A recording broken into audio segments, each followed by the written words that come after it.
Story 1. My ex and I connected over very severe and alarmingly similar childhood trauma experiences. Almost a year into our relationship, he revealed, extremely casually as if it were no big deal, that he had made it up. He had heard about my past from a former mutual friend and felt I would be easier to get to know if we had this in common. He genuinely did not see an issue with doing this. He then asked, since it bothered me, if I wanted to know everything else he had made up as well. It turned out that about 75% of what I knew about him was fabricated. Weird, funny stories and experiences, childhood memories, and events he said had happened to him at work were all made up. When I asked him why, he repeated that he did not see it as a big deal. He said he felt I needed to be humbled a bit because my life was not that interesting, so he had made up things to match my stories and experiences. Story 2.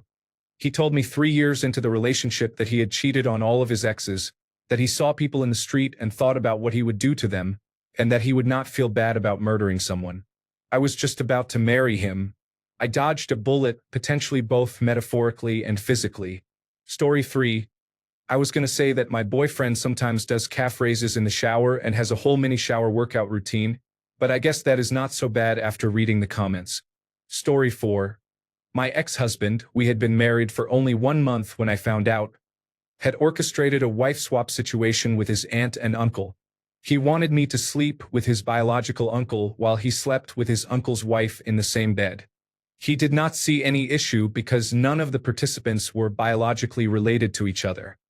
He and his relatives had planned this for weeks in advance, to get me drunk at a family reunion in the middle of nowhere, with no other houses for miles and no cell service, and then stage an incestuous orgy.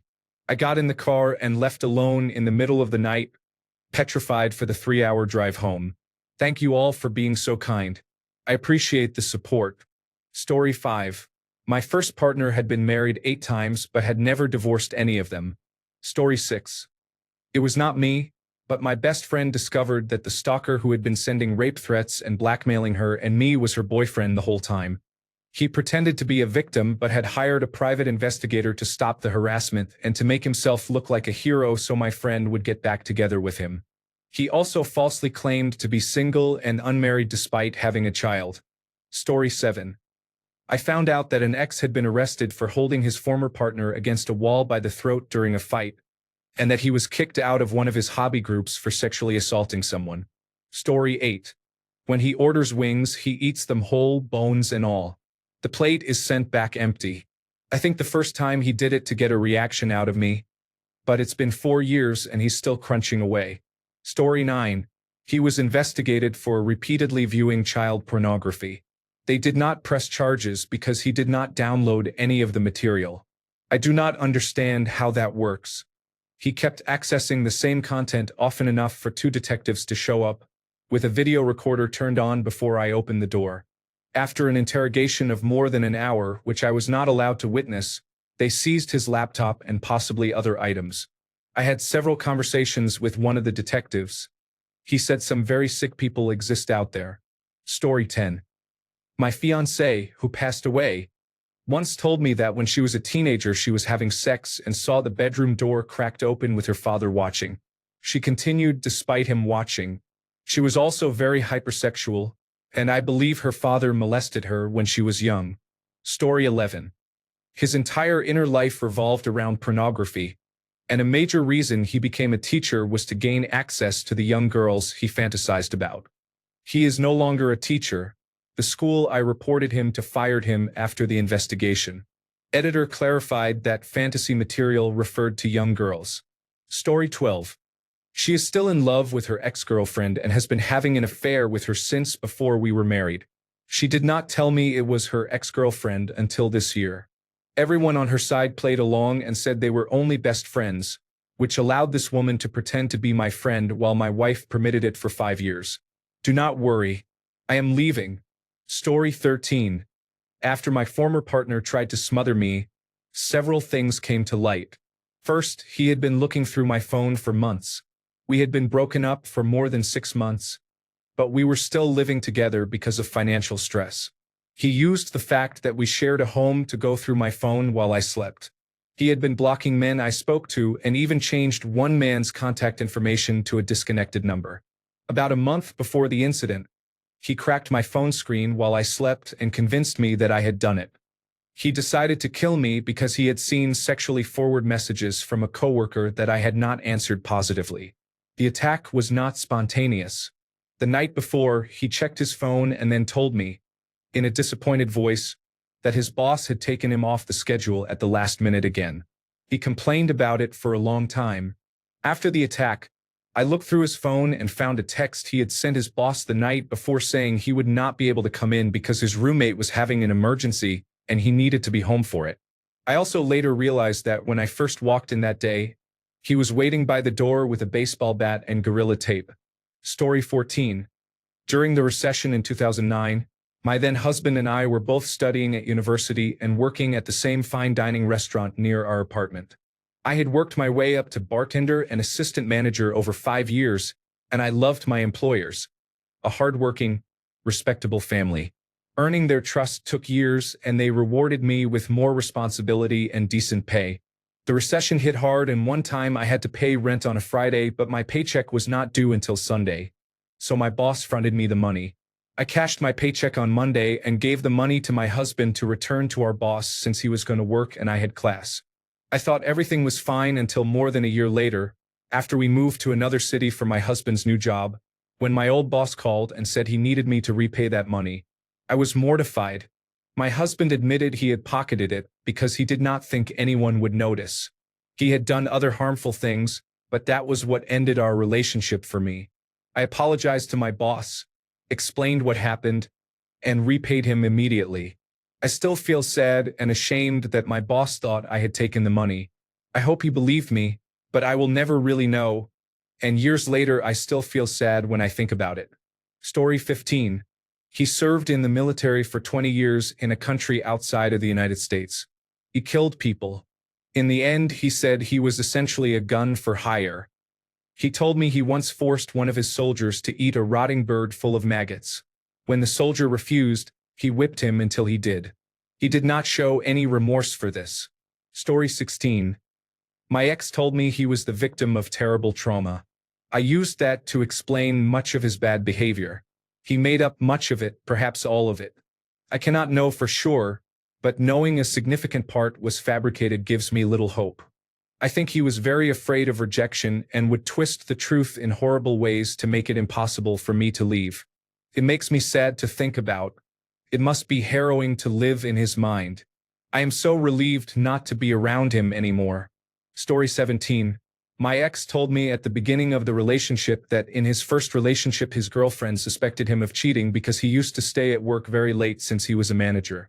One time she came to his workplace crying because she thought he was cheating and because she had a miscarriage and he ignored her. He told me he did not know at that time that she had a miscarriage because she had not told him, and that he was not cheating. He was just very busy. Months later, after I told him that it was not his fault, that he was a good person, and that accidents happen, he confessed to me that he had actually been cheating with a coworker. I was shocked. His first girlfriend probably miscarried from all the stress. This completely changed the way I saw him. Story 18. They bite their fork when they eat. My soul leaves my body every time. Story 19. My former wife spent the last decade of our marriage accusing me of having multiple affairs or of being gay. I have since discovered that during that time she had 2 boyfriends and a girlfriend, not at the same time, so it turned out to be projection. Story 20. He never had a problem fucking his friends' girlfriends. Story 21. He told me he liked the smell of his anus. When he went to the bathroom, he never washed his hands and always put them in his mouth or nose. Thank goodness he is an ex-boyfriend now. Story 22. I am a long-term gym rat and do weight training. I am not bulky but very toned. On my honeymoon, my husband asked me if I worked out because I wanted a penis or because I wanted to be a man, and in that moment I knew I had made a terrible mistake. Edit. I was not expecting so much interest in my comment. Let me explain because a few people were confused. Sorry, I was not thinking when I posted. 1. Yes. I divorced a month after the wedding because of many other problems as well as this. 2. I work out and am very toned. I have a very reserved but feminine vibe. I come from a traditional part of Asia and I am straight. 3. Before we got married, my ex used to complain that I made the decisions and his friends were making fun of him.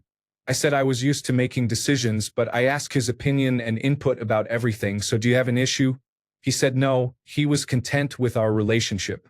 6 months later, during the honeymoon, he made that comment out of the blue. I think it was insecurity. He felt awful that I was more fit than him. I can only guess. I chose not to ask questions after that. Story 23. He had a history of using his mother and sister while regarding them with scathing contempt. Both were flawed and selfish but loved him deeply and unconditionally. When he casually remarked that his sister in her 40s, who incidentally was gorgeous then and still is, was a fat old woman covered in tattoos and needed to start being realistic about how she wanted to be treated by a man, I knew our days together were numbered. I realized I would never be able to unsee what that said about his regard for women. Story 24. He would grope me in public. He had no shame or social awareness. We were standing in a restaurant waiting for a table, and he reached over and squeezed my breasts. People stared, and it made me very uncomfortable. Story 25. When I first met him, he told me his daughter had been kidnapped years earlier, and he did not know where she was. Over several months, I thought it was odd that he did not speak much about his daughter. I wondered why he had given up and was not looking for her. After a year with him, I was able to put the pieces together and found the daughter's mother on social media. He had been fighting for custody of the child, refused psychological testing, and refused to enroll her in the Medicaid program. The court awarded custody to the mother. That was what he meant by kidnapped. While I was looking for information, I also discovered an animal abuse conviction. That was the end of the relationship. He was a horrible person. Story 26. Sorry, I can't help with requests that include sexual content involving minors. I can, however, provide a sanitized version suitable for text-to-speech. My ex was abusive. We had been together 12 years when he told me that, when he was about 10, he had taken his 3-year-old cousin to a house that was being built and sexually abused him. He laughed about it. I broke up with him the next day, took the children, and never saw or spoke to him again. Story 27. My former partner, a devout Catholic who was an all-star athlete and honor student, was addicted to disturbing online pornography and developed an obsessive fixation on another person. We are no longer together. Story 28. An ex-boyfriend told me that he used to regularly molest his sister while she was asleep when he was between 11 and 14. He went into detail about how he would take her pajamas off and insert his fingers into her vagina. He only stopped because his sister left to live elsewhere. He thought it was a funny story because 14-year-olds don't know better. The same man, in his late 20s, got into a fight with his girlfriend and, to get back at her, coerced her younger sister into sex or perhaps raped her. I don't know. The younger sister had just started high school, so she was 14 or 15 at the time. He thought this was hilarious. The conversation ended with him yelling that 14 is old enough and complaining about woke snowflakes making the legal age 18, as if that were the only problem with what he had done. Story 29. She likes foot gloves, or whatever they are called. Just seeing her wear them, wiggling her gloved toes, gives me anxiety. Story 30. A week after meeting him, he bought me alcohol for my birthday. It was my first time drinking, and I was so intoxicated that I kept fading in and out. After a few hours, he pimped me out to his stepfather, who was at least 30 years older than me. I was only 19 and had just graduated from high school. Story 31. One of my exes was so emotionally and psychologically abusive and manipulative that I was on the verge of killing myself for the last 4 months of our relationship. Early in the relationship, he told me, to gain sympathy, that one of his former partners had killed themselves. After we broke up, I learned that actually 3 of his former partners had killed themselves. That cast a much darker light on an already mortifying situation. I never reported him because I do not think I could handle reliving the things he used to say or do, and there is absolutely no evidence, so I do not think anything could be done. On my worst days, I feel guilty that he has probably done the same to others over the last 10 years and I did nothing to stop it, but I was not in a place where I could stop it for so many years. Story 32. I found out my ex had a massive pornography addiction and was a compulsive liar. He had been cheating on me for 4 years and had told all our friends we were in a one-way open relationship, claiming I did not want to be told what he was doing. He also said he was dating a minor online, engaged in rape roleplay, and told strangers how he wanted to do horrific things to their peers while doing those things to me. He shared my indecent images and those of other people with strangers online without our consent, also known as revenge pornography. There is much more I do not know, and I am still finding out 8 months on. All this happened while we were planning our wedding, and he was mentally and sexually abusive. It makes me feel sick. Story 33. I found out 2 things about my ex-husband. First, he was sexually attracted to horses. I learned this from my sister-in-law after we were married. When I confronted him, he attempted to show me bestiality pornography. After divorcing him, I learned he had texted my then 16-year-old sister similar material and had conversations with her about sex. She told me when she turned 20. Fortunately, we had lived in different states during our relationship, so I know he never touched her, but that still does not make me feel much better. To say I was horrified is an understatement. I genuinely wanted to physically assault him, but my sister, now an adult, asked me not to, and I did not want to go to jail. Story 34. An ex of mine hit a pedestrian with his car. He did not kill the person. He was from India, and I was not sure how the laws worked, but he was well off, so his parents paid the victim's medical bills and the incident was largely swept under the rug. It was shocking to learn this while lying in bed with him about a year into our relationship. Story 35. My ex was active online and posted frequently in forums. I knew he sometimes trolled in comments and on forums, but I figured it was harmless because that is how he described it. Deliberately taking the opposite view on unimportant issues. I left him and soon after started seeing someone else. We ran into a friend of my now husband who also knew my ex. He praised me for leaving my ex, bought me a coffee even though I had never met him before, and said it was because I had left my ex. I had no idea why anyone would hold such a grudge, so I asked my husband. It turned out my ex and my husband's friend used the same online forum. The friend was a moderator. My ex did something to anger him and was banned. My ex retaliated by starting a competing forum with a policy of anything goes, no censorship. Yes, my ex allowed links to child pornography to be posted on his forum. My husband's friend and my husband knew about it. I had absolutely no idea. I later asked my husband why he had never told me. He said he thought I knew. If I had known that this man was enabling child pornography, there would have been immediate police involvement. Story 36. Damn. I feel like I have been scrolling forever and have not spotted mine. Does no one here have a partner who literally got away with murder? Story 37. His greatest fantasy was locking someone up in a basement, starving them, and then stabbing and penetrating the wounds until the life drained out of them. I was 15, he was 16. Thank God he's gone from my life. Oh my God. And yes, he was very manipulative, misogynistic, hypersexual, and verbally abusive. Story 38. My fiancé does not use bookmarks. He simply memorizes the page number where he stopped. Story 39. A cousin of my now ex-boyfriend committed suicide by hanging, and he was the one who found the body. He could talk about it, but he said he mostly avoided that side of the family because it was too painful for him to be around them. Story 40. The most disturbing thing I discovered about a partner once was how they handled conflict. They would go completely silent for days instead of talking things out. It was not dramatic or explosive, just unsettling. Story 41.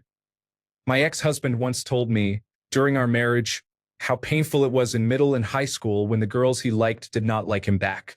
He said he felt unattractive and rejected and was very angry. I told him I used to feel that way too.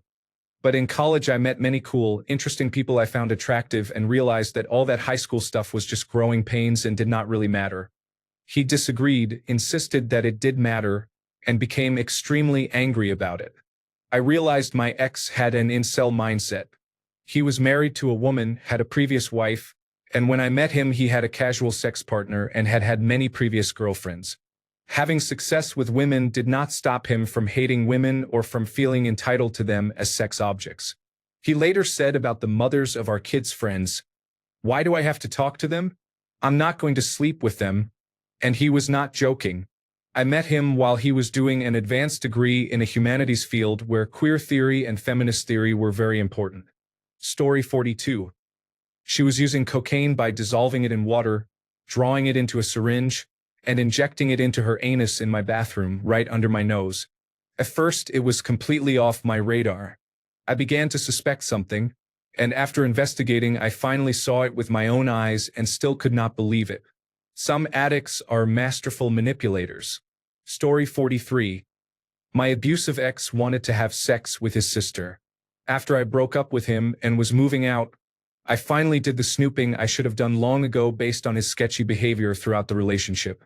I found nude photos of his ex, many paid webcam videos, and a disturbing porn video saved in a hidden folder titled "Tricked My Sister into Having Sex with Me." Incest is common in porn, which I find revolting, but what disturbed me was that he had this saved with his other explicit material, coupled with his behavior. First, thinking it would be weird to move in with his sister versus pressuring me to move in with him, and second, being unusually attentive to how his sister dressed, her makeup, and who she dated. I had never seen a brother act toward his sister like that. I know plenty of other siblings who had no issue living with a sibling of the opposite sex. Story 44. My ex-boyfriend was a pedophile who groomed me. He used his younger brother's virtual workspace to meet teenage girls. It only dawned on me what he was and what he had done 10 years later. I share a child with him. He has no relationship with our child by his own choice. He obtained a court order, despite the judge being informed about his history, and stopped seeing the child 6 months later after spending thousands on the order. I'm in therapy now trying to deal with everything. Story 45. We broke up when I discovered he had secretly recorded my 14-year-old daughter undressing. In an attempt to kill himself, he sneaked onto the parking lot of a Royal Canadian Mounted Police detachment and pointed a realistic-looking replica air gun at a group of police officers, who shot him but did not kill him. He is now in jail in Edmonton awaiting trial. He still faces charges in British Columbia and will most likely be deported back to South Africa, where he has not lived since he was 8 years old. I thought that was disturbing. Story 46. My ex was anally raped in an abandoned house by a man while walking to school in 2nd or 3rd grade. After it was over, they cleaned up a little and then went to school and never told anyone. This happened more than 40 years ago, and I was only the second person they ever told. Story 47. His former partner admitted to raping his sister when he was 15 and she was 11. Years later, she raped him, which he described as her experimenting. Their mother knew and never reported any of it. They were a very Christian family from Minnesota. He served in the United States Air Force. Story 48. He told me stories about the 2 affairs he had, which his wife discovered. He was quite the storyteller. This was many years after the affairs, and he had been widowed for 6 years. Although entertaining, these stories did not make me think more highly of him. Story 49. He was a kind and gentle man, now deceased. Once, when he was intoxicated, he confessed to me that he had been an enforcer and used to hit people in the kneecaps when they could not pay. He was remorseful about having done that in his past. Story 50. She hung a live laugh love sign on the wall. I do not understand how someone who is otherwise 100% awesome does that. It is disturbing. Story 51. She has sleeping rules. She can sleep on my side, but I cannot sleep on hers. She failed to realize that the cat's 1/3 of the bed is on her side, not mine. Story 52. He told me he liked to do live-action role-playing as a scary clown and wake people up from a dead sleep in the middle of the night. In hindsight, the clowns all over the place when I moved in should have scared me away. Story 53. My ex-boyfriend lied about having schizophrenia for years and even acted it out. Strangely, his episodes occurred exactly when he had done something to upset me, so I had to put my anger aside and comfort him. He kept me up on school nights inventing things he said he saw, and he also fabricated a job. The last I heard, he had cheated on his new girlfriend. Story 54. I was just reading these and thinking, oh my God, these poor people. Then I realized I am widowed. My first wife died of an accidental overdose of painkillers she obtained from friends to get high. She controlled me to a worrying degree, which I only realized later. She cheated on me multiple times. Each time she was caught, she claimed she had been raped or drugged. She stayed in bed almost every day while I raised our child and coerced me into stealing drugs from my workplace. That led to my arrest and enrollment in a rehabilitation program because I could not admit I was stealing them for her. I had to tell my family and friends that I was an addict so we would not lose our child. I still love her and would never tell anyone the truth because I feel obliged to protect her memory. The only people who really know the truth are my new wife and my counselor. It sounds worse when it is written down. Story 55. I went through his phone and found he had nude photos of his cousin's girlfriend. Worse, he had stolen them. Before phones used face identification, he went on his cousin's phone and sent the girl's photos to his own. I forced him to delete them.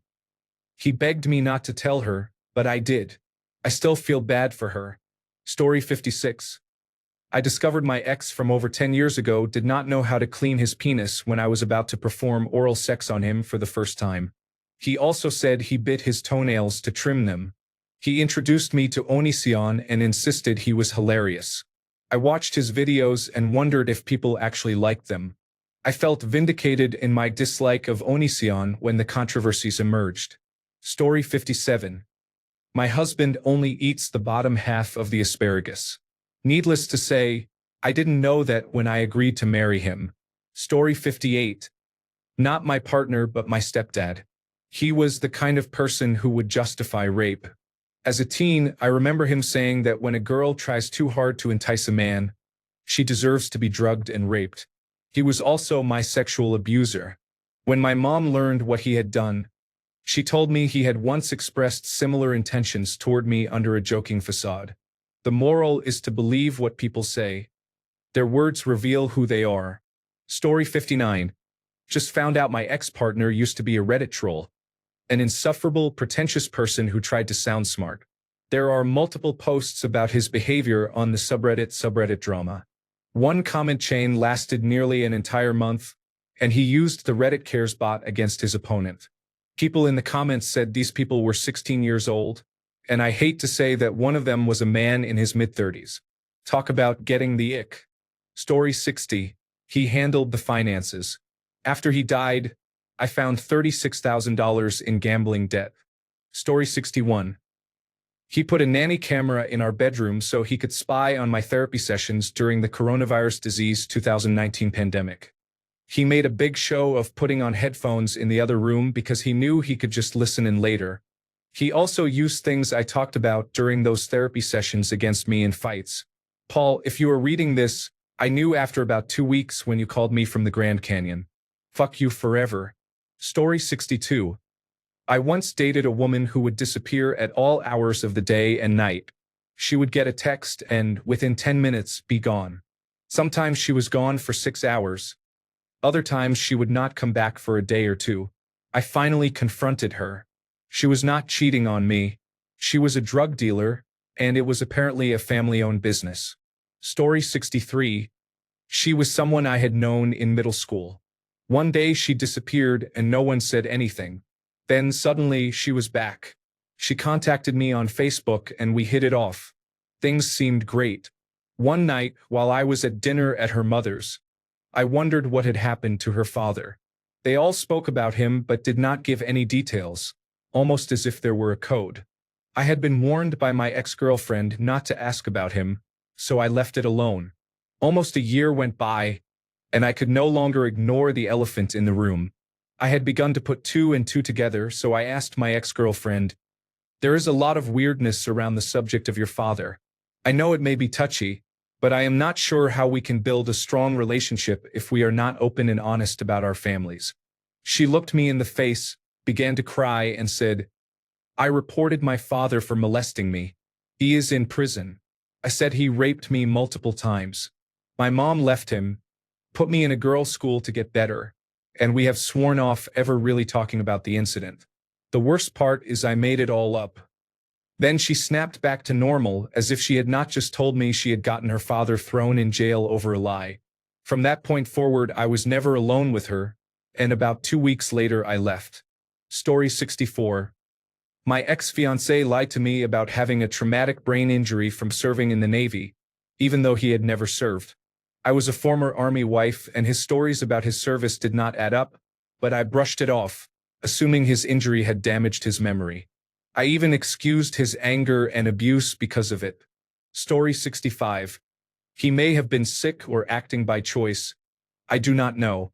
He took credit for other people's achievements and claimed they were his. The lying became unbelievable and went beyond achievements. The tipping point was when he told me one of the wolves in the zoo was his and that he had to bring it to the zoo because it was old. Story 66. She pours the milk before the cereal. I'm sleeping with a psychopath. Story 67. Where do I even start with my ex? He was a psycho in the making who would mess with strangers' windshield wipers and steal items such as spoons and door handles from his workplace to punish them for some perceived slight. He also engaged in fetish shoe swapping with other men while we were supposedly in a committed relationship. Laughing out loud. Sarcasm. Story 68. I was with my abusive ex for 2.5 years. About 6 months after breaking up, it dawned on me that he is a rapist. I did not realize it while I was with him because he had broken me down so much. The realization still makes me feel disgusting. He was also a narcissist who took pleasure in controlling, abusing, and humiliating me in front of other people. I think he is currently facing a lengthy prison sentence for drug trafficking. I have not seen him in over 12 years and moved provinces, yet I still find myself terrified of running into him. I hope he rots. Story 69. He tells me about his bowel movements. I don't want to know unless it's a medical need or a disturbing change, but nearly every day. I have mentioned it occasionally, and sometimes I can't help making a face. If this is the worst thing, I'll take it. Story 70. I was engaged to an amazing guy, or so I thought. We had been living together and dating for 3 years and were planning our wedding. He claimed he had never been married and had no children. He said both of his parents had died when he was a teen. He told me he had one brother who was hospitalized and dying of cancer. My significant other spent a lot of time at the hospital, and I had never met the brother. Imagine my surprise when, by sheer coincidence, I met his dying brother at a party. My significant other was not with me. It was a strange conversation, to say the least. Nothing I had been told was true. The brother said, "He has been a liar his entire life. Do you want to talk to my mother?" Absolutely, I did. His parents were very much alive, and his brother had never been in the hospital and did not have cancer. It was surreal to walk into his parents' home. There were pictures everywhere of my fiancé with his wife and kids. He was still married and living with his wife, and he was unemployed. He had been stealing from his wife to afford the gifts he was giving me. I felt like I was living in bizarro world. It was mind-blowing how far he went to keep up his lies. I left him on the spot. He died 2 months later of a drug overdose in a rundown motel in Reno. Story 71. My ex wanted to be an academic in a mostly left-leaning humanities field, so he faked the politics. I did not know he was faking. He spent a great deal of time telling everyone he was a feminist. I found it embarrassing but probably well-intentioned. About 5 years in, during one of our increasingly terrible arguments, he said that sexism was not real and that my childhood assault did not count because I had grown up with more money than he had. It gradually emerged that he believed being transgender or non-binary was a mental illness, and that his struggles in the doctoral program were the result of untalented people of color being handed the opportunities he wanted. It helped me understand that nothing he had ever said to me about his core beliefs was true and that I did not know him. Since the divorce, he is still not an academic. He was never smart enough to be competitive, to be honest. He still obsessively posts leftist buzzwords that he does not believe on his social media in hopes of impressing the people he wishes were his colleagues.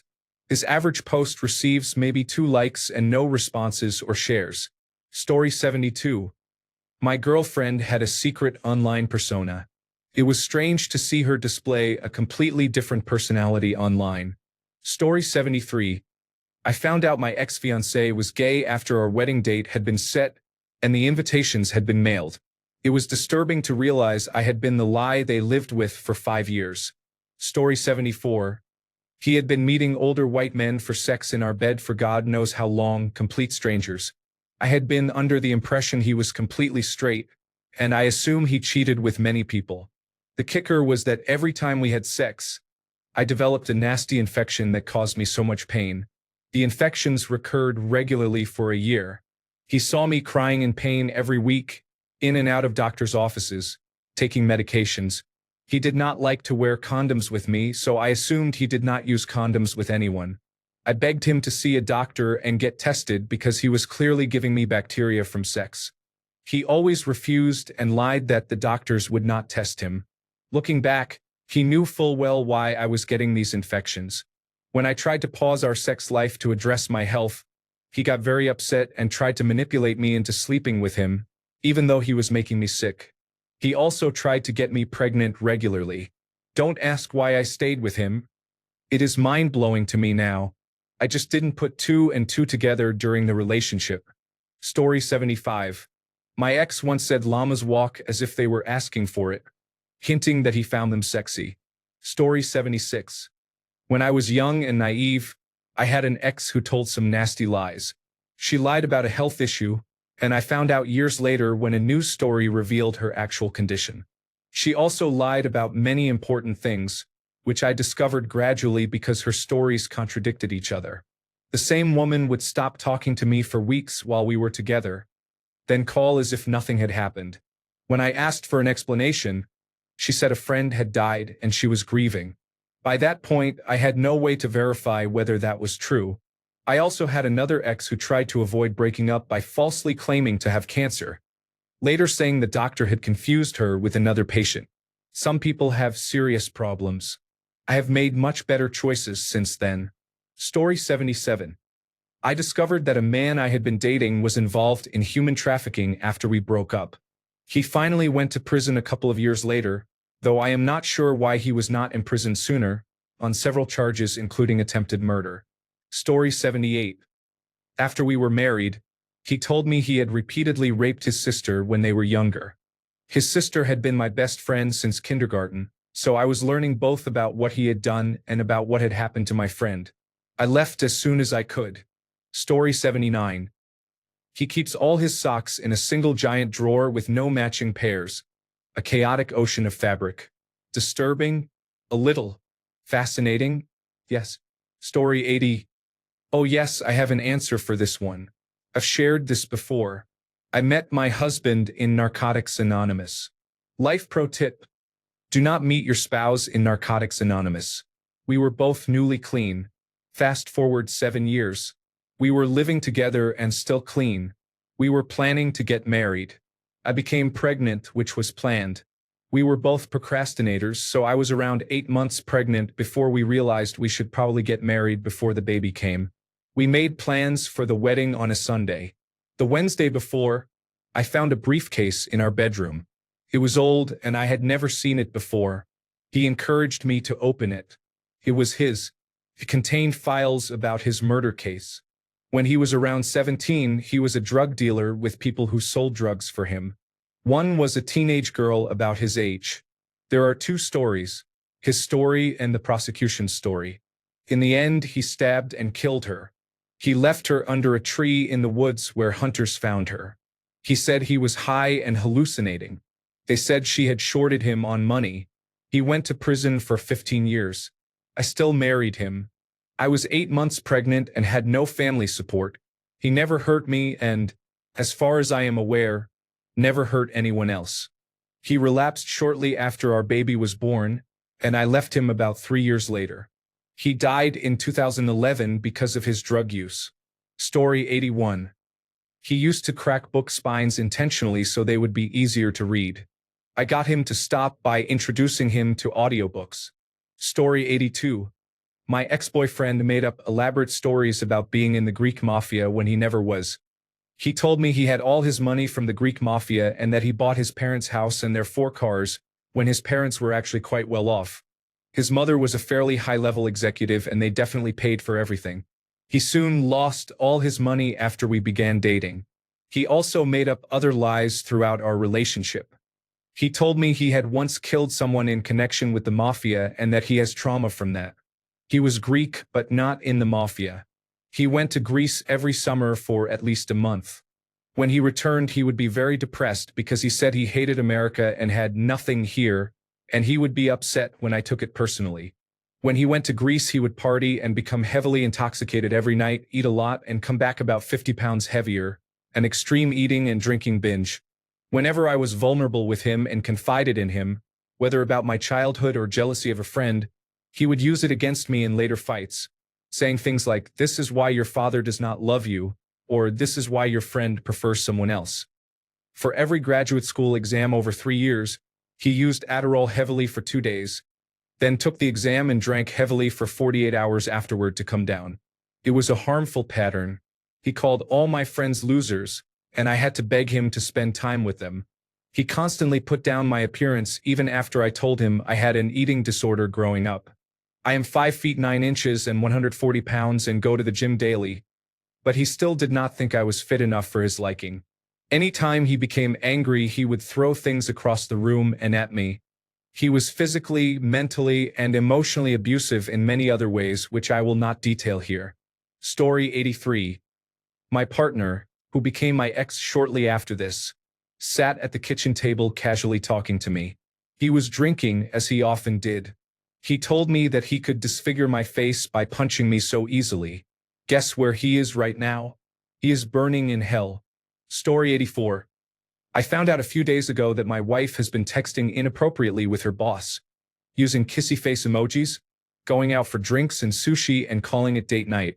I am still trying to understand the full scope of this and how to proceed. Story 85. I raised her son from 1 year old. I have been his caregiver for 6 years and still am. For his 7th birthday, I was strapped for cash and could not afford a big gift or a party at a venue. Instead, we had a normal, loving at-home birthday with decorations, cake, and ice cream. Many friends and family showed up and showered him with gifts. She felt distant and hostile leading up to the event. The day before the party, she suddenly reached out to the biological father, who had never once called to establish a father-son relationship in 6 years. She never put him on child support. She asked him to get a virtual reality headset for our son, arranged a video chat, and said he would be paid the next day on the day of the party. She used a buy now pay later service and spent money we did not have, and he never sent any money or purchased the headset. She was a stay-at-home mom, so I technically paid for most things. She defended seeking that shallow gift for our son, insisting he deserved it. I had provided great birthdays until then. I had taken on too much house that year. I felt betrayed and disrespected. She tried to convince me they deserved better. If I had not confronted her, she would never have told me where the virtual reality headset came from or about the video call. I am not possessive. I am a former foster child, and I understand that some parents cannot be present during certain periods of their lives. But there was no effort to discuss or to express concerns about the quality of his gift or her desire for them to have a connection. I believe an adult man should not need reassurance to be part of his child's life. And guess what? I am the one on child support. Because she needs electronic benefit transfer, she refuses to take a raise because she would lose that benefit. She used my name and listed me to the government as a deadbeat to receive $100 in food stamps. Meanwhile, the biological father, who is capable of being put on child support, did not do the legwork I have done to earn the title of father. I do not know what to do. I am still upset about it and am getting ready to leave. Story 86. It turns out my partner was just my hand with lipstick and a wig. At least she had a good singing career. Story 87. His relationship with his mother has become a problem. When we first moved in, there was drama about her not getting enough attention. He sends constant messages saying good morning and good night, visits her every week for coffee or tea, and goes to her for lunch. I am living with a man and I am losing respect for him. I see him as a mama's boy and I am having a hard time imagining our future together. It is breaking my heart. I fell in love hard for the first time in my life, and I am devastated that I am starting to see him differently. Story 88. My wife was stuck in traffic on the freeway and needed to defecate so badly that she pulled onto the shoulder. She got into the back seat and defecated into a Walmart shopping bag.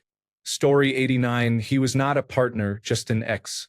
After I broke up with him, his friend told me he had been using drugs. No wonder he was tweaking a lot.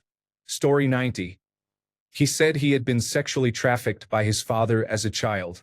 When he was a teenager, he came very close to stabbing his father while he slept one night. His father woke up, saw him standing there with a knife, and eventually walked away. He told me all this after 20 years together. Story 91.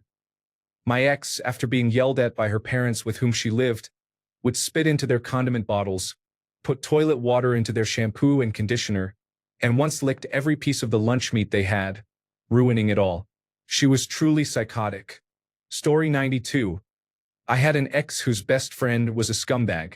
He pretended to be a young single mother when contacting eBay sellers, claiming her house had burned down and trying to buy toys that had been lost in the fire for her child. He was a man in his late 20s. One night, while driving home, he hit someone with his car. He called my ex, who was in law school, and said he did not know what to do because he had hit a man. It was more likely he had clipped the man, because the man was not grievously injured. My ex told him to deny responsibility, saying the man was drunk and had darted out in front of his car. She basically told him to use his white privilege when calling the police and to report it that way. Because the man he hit was a person of color, the police immediately accepted the idea that he was drunk and had darted in front of the car, because the town was extremely racist to begin with. Birds of a feather. They were two of the grossest people I have ever met. Story 93. He took my thongs and my lace dress. He turned the dress into a see-through, but exposing onesie for himself to wear at a pride parade and made Victoria's Secret wings to match. I discovered this after I broke up with him. He became abusive earlier because, shockingly, a gay professor had seduced him. He was confused and angry and accused me of cheating, even though he was cheating on me with a man. He had been completely heterosexual with me before. I have been happily single for more than a decade. Never again. Story 94. It slowly dawned on me that my former husband was incapable of empathy. One incident stands out. I broke my leg and he refused to drive me to the emergency room because he had to get to work. I drove myself to the emergency room, where they put a temporary cast on my leg and instructed me not to put any weight on it. Shortly after, I was trying to get down the stairs from our front door to the driveway with my work bag. He stood in the front doorway watching me struggle and did not offer to help. I fell and landed in the driveway, bleeding from my arm and head. He took a casual sip of coffee, looked down at me and said, "Suck it up." Our 12-year-old son witnessed it. His excuse was that he was angry because my broken leg was inconvenient. He is a profoundly dysfunctional person. Thanks a bunch for sticking around till the end of the video. Remember to subscribe, and until next time, stay awesome and goodbye.